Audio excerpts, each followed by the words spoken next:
Olá, Cassiano Bittencourt aqui, só para vocês saberem o que eu falo aqui, eu faço aqui pura e simplesmente a minha forma de investir, as minhas opiniões sobre investimento, não é de qualquer forma, modo, em geral, indicação de compra ou venda de qualquer ativo do mercado financeiro. E agora o vídeo, valeu! Olá, Cassiano Bittencourt, pelo Movimentos da Semana, toda segunda-feira nós temos Movimentos da Semana, onde eu comento primeiramente o que foi feito no portfólio, a gente tem algumas evoluções aí, e num segundo momento os ativos que eu vejo como mais descontados com base no portfólio meu, do canal e por aí vai, tá? A gente começa com o aumento de capital da Azul, tá? Do qual eu participei. A gente teve ali um aumento de 18,1% da posição nos 3,58, como dito ali o preço, né, dos 3,58, justamente porque foi o aumento de capital proposto lá atrás, comentado no canal, foi colocado agora porque a liquidação só se deu da parte financeira, entrega dos títulos. Na semana passada eu marco ali como de fato alterando o portfólio. Tá, e aí mais uma redução de posição em Ocean Pact, 13,5% da posição no 5,52 no dia de hoje, segunda-feira. Tá, o lucro ali entre 95% e 144% em duas tranches, uma com 95% de lucro, o restante com a segunda tranche no 144%.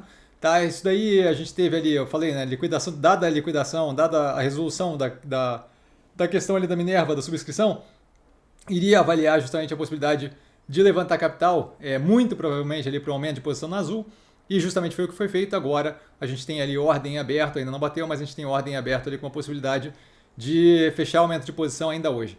Tá? Isso dito, o que eu vejo como mais descontado do portfólio nesse momento, com base no preço do intraday de segunda-feira, dia 5/5. Lembrando as análises aqui embaixo na descrição, tá? Eu falo aqui um pouco, mas é bem importante ver as análises completas. A gente já tem, por exemplo, o log ali que foi feita já do primeiro trimestre de 2025, saiu no final de semana agora. Tá? E agora a gente tem uma bateria de 13 análises nessa semana, então o próximo movimento da semana já deve vir recheado com ativos analisados do primeiro trimestre de 2025. A gente começa com Açaí, a operação operando ali com alavancagem maior, tá? Por ter feito crescimento por alavancagem, com a compra do Extra e reforma ali, remodelagem das lojas. Isso daí não impede a operação de hoje estar entregando lucro líquido com crescimento, mesmo com a posição alavancada, e melhoria contínua da entrega operacional, tá? Medida ali pela margem EBITDA. Isso ainda com mais melhoria contratada, dado justamente a evolução contínua das lojas que foram remodeladas. XP entregando resultado consistente há bastante tempo, está com algum nível de evolução. A parte ali mais afetada pelo risco mais alto percebido, que é a parte de investimentos, que é a parte cerne ali da operação, sendo compensada pela parte de Classical Banking, com previdência, seguros e cartão. Tá? Então a operação ali mesclando a capacidade operacional, resultando num resultado bem consistente e positivo. A Log, já analisado o primeiro trimestre, vem com a parte de desenvolvimento evoluindo consistentemente, com já aí o início daquele Log 2 milhões, com relação à construção de 2 milhões de metros quadrados de ABL até 2028, vem entregando consistentemente as metas ali colocadas e melhorando tanto a parte de administração de galpões, quanto a parte de desenvolvimento. Então uma dinâmica bem positiva, precificação ridiculamente muito descontada. Cruzeiro do Instituto Educacional, no segundo trimestre, se não me engano, a gente vê o comparativo do lançamento do IPO versus o resultado hoje, a gente vê que o preço vai completamente na direção contrária, não tem absolutamente nenhum sentido. Infracommerce, feito aí o aumento de capital, a operação se encontra cada vez numa posição mais positiva, a precificação ali precificando completo apocalipse, o que não faz absolutamente nenhum sentido. Participei do aumento de capital aqui também, teve liquidação financeira hoje, mas ainda não teve recebimento dos títulos, então por isso não apareceu nesse movimento da semana, deve aparecer no próximo. De qualquer forma, a operação trabalhando ali para a reestruturação da estrutura de capital, que tem vindo com evolução constante, ainda não fechado, ainda não finalizado, mas com evolução constante. E no resultado passado a gente conseguiu ver o reflexo ali do trabalho que eles têm feito para casamento entre receita e custos, resultando justamente num EBITDA ajustado ali deles positivo, o que é basicamente ali no primeiro trimestre de confirmação da capacidade da empresa de operar, e aí isso daí basta ser equacionado ali com alavancagem, isso daí não deve ter grande problema, uma vez que 91% da dívida, se não me engano, é conversível em ação, então a operação vai aparecer do outro lado da coisa como um todo, basicamente sem alavancagem, com capacidade operacional positiva, o que faz com que o preço esteja extremamente muito descontado nesse cenário. Minerva, operação com crescimento mais agressivo com a compra das plantas da Marfrig, tudo isso comentado aprofundadamente nas análises. A operação tem zero dificuldade de lidar com a alavancagem mais alta momentânea, dada a capacidade forte de geração de caixa. Além disso, mostrou claramente capacidade de arbitragem de mercados, certo? Então não é dependente nem de China, nem dos Estados Unidos, nem nada disso. Tá? Trabalha ali, opera muito bem e tem aí contratado melhoria operacional, dado que grande parte das fábricas ali já entraram num modo ali, começando a se adaptar ao modo de fazer Minerva, justamente com utilização da capacidade instalada na faixa de 50%, muito longe de algo topo do que deveria estar rendendo, e ainda assim o efeito negativo sobre a operação como um todo não foi muito relevante. Tá? O aumento de capital aí vem para ajudar justamente naquela redução da alavancagem, tornando o caminho ainda mais fácil. MRV, resolvida a parte da incorporadora aqui no Brasil, com um plano da Resia de redução forte de tamanho e foco nos pontos mais estratégicos e possibilidade de eventual spin-off, a operação ali se vê muito alinhada para um direcionamento muito positivo, com a precificação abaixo lá dos piores momentos que a gente teve, quando a operação de fato sofreu na qualidade de operação entrega, então absolutamente nenhum sentido na precificação. O horizonte ali para a MRV incorporadora já contratado muito positivo, a Resia não deve ter problema de ter aí a continuidade da redução de tamanho e possivelmente engatilhar ali um spin-off eventualmente, gerando valor aí forte para o acionista, não provavelmente pelo movimento em si, mas pela dificuldade que o mercado tem de compreender uma operação que faz duas coisas ao mesmo tempo. O mercado tem dificuldade com esse tipo de coisa, então separar elas ajuda na compreensão, isso daí deve trazer mais tranquilidade, refletindo num preço mais alto, mais casado com a realidade da operação. Grupo Casas Bahia, feita a reestruturação da estrutura de capital, a gente vê basicamente a melhoria contínua da qualidade operacional, com expansão da carteira de crédito, com manutenção de inadimplência e perdas, então assim, muito positivo, muito alinhado, já entregando um resultado operacional melhor do que os pares ali, né, o comparativo ali mais clássico, né, Magazine Luiza, isso daí demonstrado na análise, e então é uma questão pura e simplesmente de o tempo, basicamente com a evolução contínua,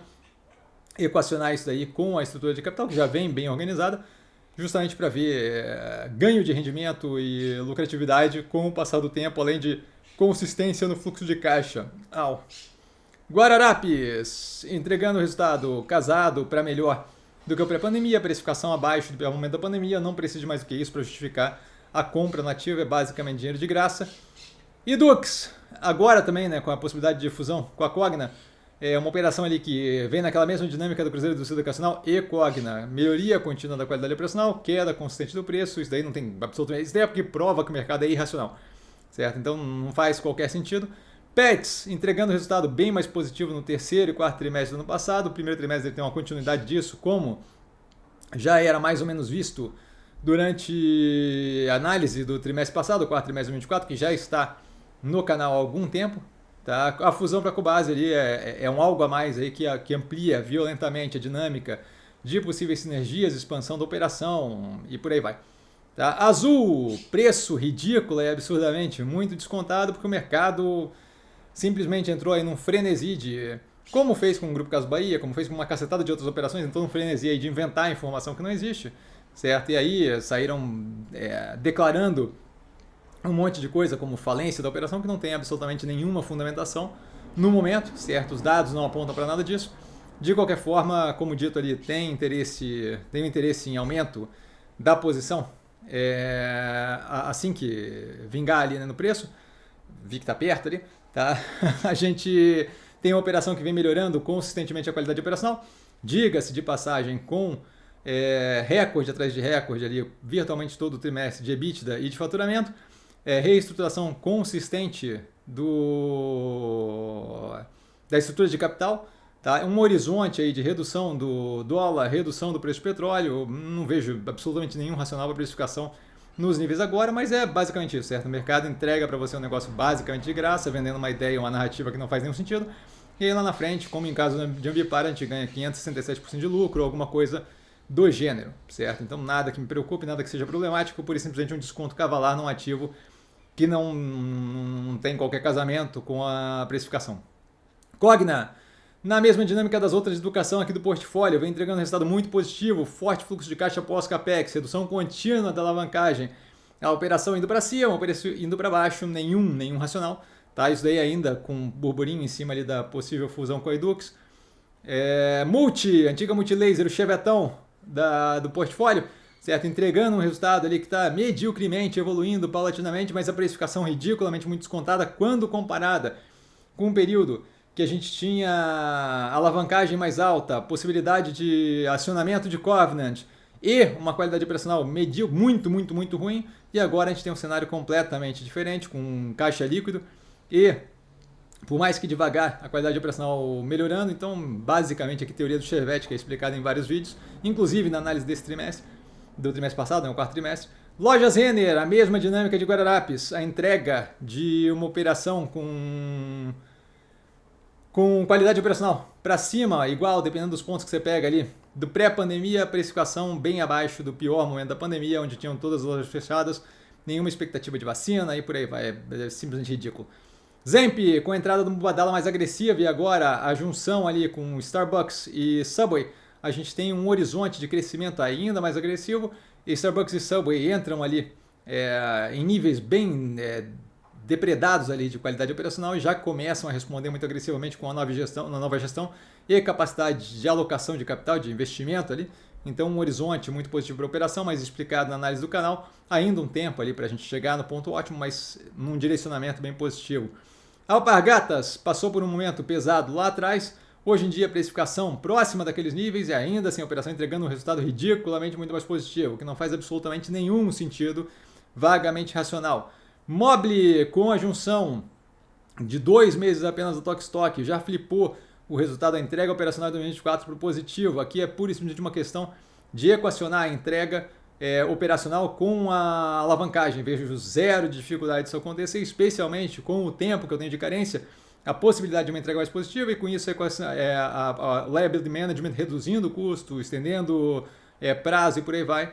Então vejo como muito positivo a dinâmica da operação, e a precificação é das piores que já teve na história da operação, não tem nenhum racional. Serena entregou no ano passado ali o quarto trimestre, que basicamente mostra a capacidade da operação de entregar consistentemente o resultado anual muito positivo, independente de safra de vento, curtailment ou qualquer coisa do gênero. Então a operação entrega resultado muito consistente, cresceu ali desde o IPO EBITDA em 17, 18 vezes, o preço não chega nem perto desse direcionamento, dessa dinâmica. Neogrid, com resultado ainda medíocre, toda engatilhada, tendo feito os investimentos no ano passado. Agora, basicamente, para cada cliente novo, a gente tem ali a receita virando basicamente margem, dado que o custo marginal para cada cliente novo é virtualmente zero. Tá? E por último, aqui a gente tem a Melnick, expandindo aí mais uma vez agora para fora de Porto Alegre, região metropolitana. Mais um empreendimento aí em Floripa, tá? No Jurerê. E a gente tem, junto disso, a operação entregando que foi prometido no IPO, redução do estoque pronto, troca de land bank, de permuta por cash, certo? Aumentando margem em médio e longo prazo e agora expandindo mais agressivamente. A gente fala em São Paulo, fala em consultoria em Balneário, se não me engano, Balneário Camboriú, empreendimento agora em Floripa aqui, e outros 4 empreendimentos sendo avaliados ali em áreas nobres de Santa Catarina. E dúvida? Dúvida eu tô sempre no Instagram, @investircomsim. Só ir lá falar comigo, não trago a pessoa amada, mas estou sempre lá tirando dúvida, e vale lembrar que quem aprende a pensar bolsa opera como um mero detalhe. Um grande beijo a todo mundo e nos vemos aí mais tarde na live das 8 às 10 da noite e aí amanhã na abertura de mercado. Valeu, galera, beijão. Eita.